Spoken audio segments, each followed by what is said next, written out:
Welcome to VJ சமையல். இன்றைக்கி நம்மளோட சேனலில் ஃபர்ஸ்ட் டைமாக லாக் பார்க்கலாம். இது எப்படி இருக்குன்னு கூட எனக்கு தெரில. நீங்கள் பண்ணுற கமெண்ட்ஸ்லாம் பார்த்து தான் இனி பண்ணலாமா வேணாமானே நான் முடிவு பண்ணோம். இவ்வளோ நாள் நான் ட்ரை பண்ணாமல் இருக்கிறதுக்கும் ரீசன் இருக்குது.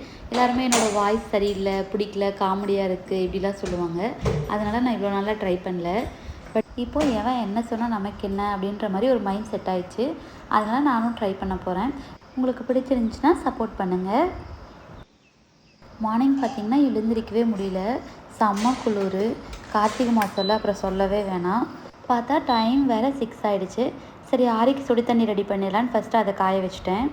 அடுத்து இந்த வீக்கெண்ட் பார்த்திங்கன்னா அம்மா ஊருக்கு போயிருந்தேன். அங்கேருந்து கீரை கொடுத்து விட்டுருந்தாங்க. சரி மார்னிங் சூப் குடிக்கலான்னு முன்னாடி நாள் நைட்டே முருங்கைக்கீரை சூப் தான் ரெடி பண்ணியிருந்தேன். அடுத்து சைட்லேயே காஃபியும் ரெடி பண்ணிடலான்னு சொல்லிட்டு பாலாடை எடுத்து ஃப்ரீசரில் ஸ்டோர் பண்ணிட்டு பால் காய வச்சிட்டேன். பால்கார் பார்த்திங்கன்னா காலைல ரொம்ப லேட்டாக தான் வருவார். அதனால் நான் முன்னாடி நாள் சாயந்தரமே பால் வாங்கி நல்லா காய வச்சு எடுத்து வச்சுருவேன். நைட்டே காய வச்சு ஃப்ரிட்ஜில் வைக்கிறதுனால ஆடையும் நல்லா திக்காக கிடைக்கும்.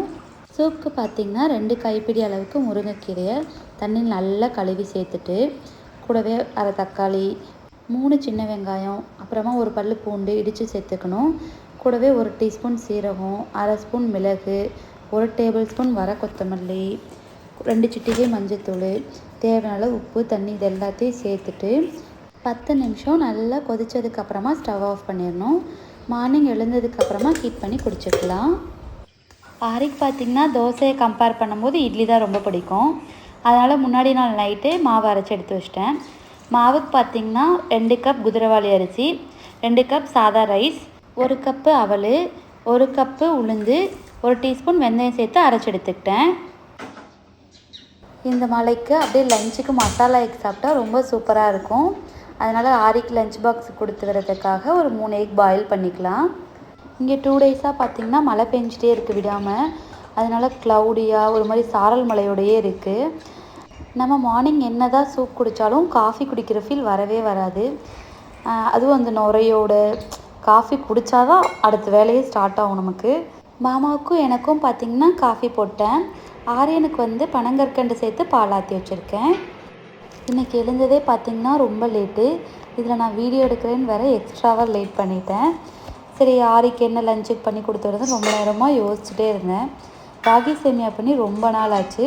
சரி நம்ம ராகி சேமியாவே பண்ணிடலாம் அப்படின்னு பிளானை போட்டு ரெடி பண்ண ஸ்டார்ட் பண்ணிட்டேன். ராகி சேமியா பார்த்திங்கன்னா 2 டைப்பில் பண்ணலாம். ஒன்று ஸ்வீட்டாக பண்ணலாம், இன்னொன்று காரமாக பண்ணலாம். ஆரிக்கான ஸ்வீட்டாக தான் பிடிக்கும், அதனால் நான் ஸ்வீட் தான் பண்ண போகிறேன். அதுக்கு ஒரு இட்லி பாத்திரத்தில் தேவையான அளவு தண்ணி சேர்த்துட்டு கொதிக்க வச்சிடலாம். தண்ணி நல்லா கொதித்ததுக்கப்புறமா நம்ம பாயில் பண்ணால் தான் சாஃப்டாக வரும். ராகி சேமியாவை சோக் பண்ணுறதுக்கு ஒரு பாத்திரத்தில் தேவையான அளவு தண்ணி எடுத்துகிட்டு கூடவே 1 டீஸ்பூன் உப்பு சேர்த்துட்டு உப்பு நல்லா கரைஞ்சதுக்கப்புறமா ஒரு பாக்கெட் ராகி சேமியா சேர்த்துக்கலாம். இந்த குவான்டிட்டி பார்த்திங்கன்னா 3 மெம்பர்ஸ் கரெக்டாக இருக்கும். கொஞ்சம் ஜாஸ்தி சாப்பிட்றவங்களுக்கு எக்ஸ்ட்ராவாக தான் போடணும். நார்மலாக சாப்பிட்றவங்களுக்கு 3 மெம்பர்ஸ் கரெக்டாக இருக்கும். நான் மம்மி பிராண்ட் ராகி சேமியா எடுத்திருக்கேன். இதோட பாக்கெட்டில் பார்த்திங்கன்னா சோக்கிங் டைம் 2 மினிட்ஸ் கொடுத்துருக்காங்க. நம்ம 2 மினிட்ஸ்க்கு மேலே இதை சோக் பண்ணோன்னா கூல் மாதிரி ஆகிடும். அதனால் நீங்கள் எந்த பிராண்ட் வேணால் எடுத்துக்கோங்க. ஆனால் பாக்கெட்டில் கொடுத்துருக்க டைமிங்கை கரெக்டாக ஃபாலோ பண்ணிக்கோங்க. 2 மினிட்ஸ் சோக் ஆனதுக்கப்புறமா தண்ணியை ஃபுல்லாக நல்லா ட்ரை பண்ணிட்டு ஒரு இட்லி பிளேட்டில் சேர்த்துட்டு கூடவே கொஞ்சம் போல் தேங்காய் துருவல் சேர்த்துட்டு பாயில் பண்ணிக்கலாம். இதோட டைமிங் பார்த்திங்கன்னா 7 to 8 மினிட்ஸ்லேயே நல்லா பாயில் ஆகிடும். அடுத்து சைட்லேயே நம்ம மசாலா எக்கும் ரெடி ஆகிடுச்சு. இதில் சேர்த்துருக்க இன்க்ரீடியன்ட்ஸ் அப்புறமா இதோட குக்கிங் டைம் ரொம்ப கம்மி தான். ஆனால் டேஸ்ட் பார்த்திங்கன்னா அல்டிமேட்டாக இருக்கும்.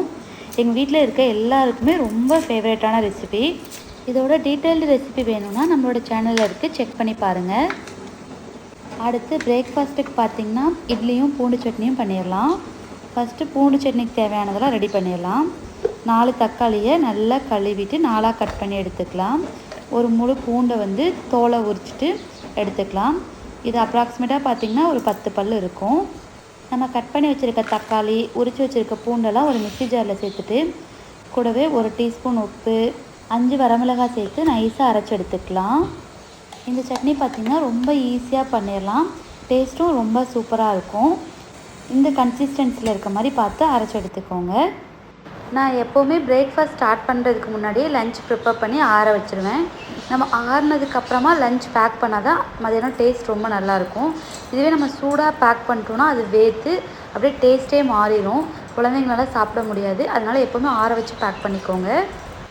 ராகி சேமியா நல்லா குக் ஆனதுக்கப்புறமா ஒரு பாத்திரத்தில் மாற்றிட்டு கூடவே தேவையான அளவு நாட்டு சர்க்கரை சேர்த்துக்கலாம். நான் ஒரு 5 டேபிள் ஸ்பூன் சேர்த்துருக்கேன். ஸ்வீட் கொஞ்சம் மைல்டாக இருந்தால் தான் சாப்பிட முடியும். ரொம்ப அதிகமாக இருந்தாலும் திகட்டும். இது கூடவே ஏலக்காய் பொடி அப்புறமா நெய் சேர்த்தோன்னா இன்னும் கொஞ்சம் டேஸ்ட் நல்லாயிருக்கும். ஆரிக்கு கொஞ்சம் அந்த ஃப்ளேவர்லாம் பிடிக்காதனால நான் ஸ்கிப் பண்ணுறேன். இட்லி பாத்திரத்தில் நான் இன்னும் கொஞ்சம் தண்ணி சேர்த்துட்டு கொதிக்க வச்சுருந்தேன். நம்ம இப்போ இட்லி ஊற்றி வச்சிட்டோன்னா இட்லி வேகிற டைமுக்குள்ளே நம்ம சட்னி ரெடி பண்ணிடலாம். அதுக்கு ஒரு பேனை சூடு பண்ணிவிட்டு 1 டேபிள் ஸ்பூன் போல் நல்லெண்ணெய் சேர்த்துக்கலாம். எண்ணெய் சூடானதுக்கப்புறமா 1/4 டீஸ்பூன் கடுகு, 1 டீஸ்பூன் உளுத்தம்பருப்பு சேர்த்துக்கலாம். கடுகு நல்லா பொரிஞ்சதுக்கப்புறமா ஒரு கொத்து போல் கருவேப்பிலையில் சேர்த்துக்கலாம். கூடவே நம்ம அரைச்சி வச்சுருக்கிறதையும் சேர்த்துடலாம். இது நம்ம சேர்க்கும்போது பயங்கரமாக தெரிக்கும். அதனால் பார்த்து கேர்ஃபுல்லாக சேர்த்துக்கோங்க.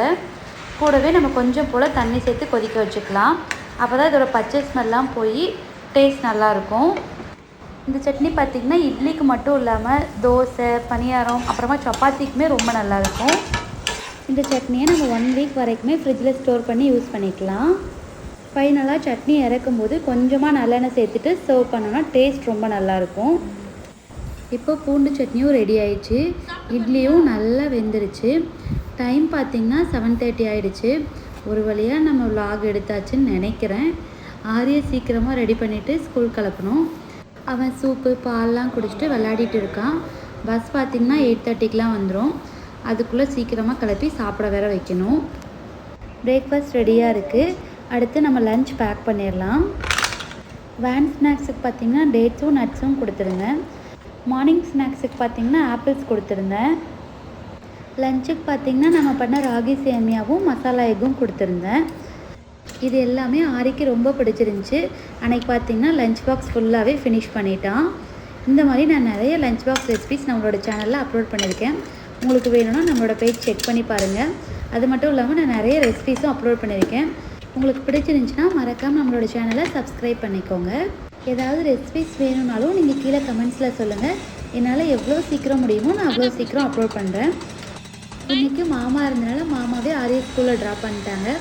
அதுக்கப்புறமா செடியெலாம் பார்த்துட்டு கொஞ்ச நேரம் பூலாம் பார்த்துட்டு அதை அப்படியே ரசிச்சுட்டு அதுக்கப்புறமா போய் என்னோடய கிச்சன் ஒர்க்ஸ்லாம் பார்த்தேன். அப்புறமா நான் 9:30க்கெலாம் கிச்சன் ஒர்க்ஸ்லாம் கம்ப்ளீட் பண்ணிட்டு என்னோடய பிரேக்ஃபாஸ்ட் சாப்பிட்டுட்டேன். அந்த டேவே ஒரு மாதிரி ஹாப்பியாக ரொம்ப சில்லுன்னு போச்சு. உங்களுக்கும் எப்படி இருந்துச்சுன்னு சொல்லுங்கள். என்னோடய வீடியோ உங்களுக்கு ரொம்ப யூஸ்ஃபுல்லாக இருந்திருக்கும்னு நினைக்கிறேன். உங்களுக்கு பிடிச்சிருந்துச்சுன்னா மறக்காம விஜய் சமையலுக்கு சப்ஸ்கிரைப் பண்ணுங்கள். இதே மாதிரி ஒரு சூப்பரான அடுத்த வீடியோவில் உங்களை மீட் பண்ணுறேன். See you friends.